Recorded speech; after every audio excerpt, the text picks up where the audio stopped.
अस्सलाम वालेकुम। आज का हमारा टॉपिक इश्क का इम्तिहान। कच भी मनका लाल भी मनका इक्को रंग दोहां दा, जद सराफा अगे जावे फर्क हजार कोहां दा। मियां मोहम्मद बख्श। लीडरशिप के दावे तो कोई भी कर सकता है, पता तब चलता है जब लीडर के सामने कड़ा इम्तिहान हो, लीडर की साख दुआ पे लगी हो, सबकी नजरें लीडर पे लगी हूँ, इसलिए हमें साफ यह हो जाएगा कि लीडर के अंदर कितना दम है या नहीं। कांच और हीरे में आम आदमी फर्क नहीं कर पाता, देखने में दोनों एक जैसे ही लगते हैं, लेकिन इम्तिहान की घड़ी में माहिर सरफाओं की निगरानी में जब दोनों को परखा जाए तो दूध का दूध और पानी का पानी हो जाता है। लीडरशिप में सबसे अहम चीज खरापन है। अपनी और दूसरों की नज़र में एक खरे इंसान की हैसियत जाने जाना है।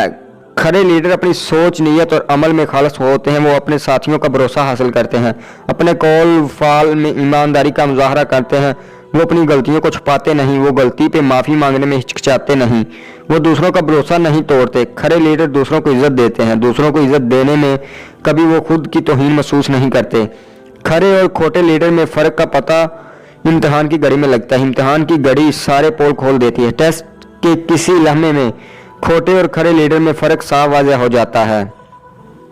खरे लीडर कर दिखाने वाले, डट जाने वाले और जम जाने वाले होते हैं।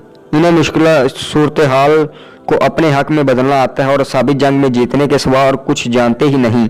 जिस मुश्किल में खोटे लीडर के हाथ फूल जाते हैं, हीरा नमा खरा लीडर इत्मीनान से मामलात को सुलझाता है। जब कांच नमा खोटे लीडर की हवाएं उड़ जाती हैं, खरा लीडर खड़ा रहता है। याद रखें, जो आप नहीं हैं कभी वो बनने की कोशिश ना करें। ये मैं नहीं कह रहा, बल्कि ये मेरा गिरोह मियां मोहम्मद बख्श रहमतुल्लाह अलैह की थ्योरी है।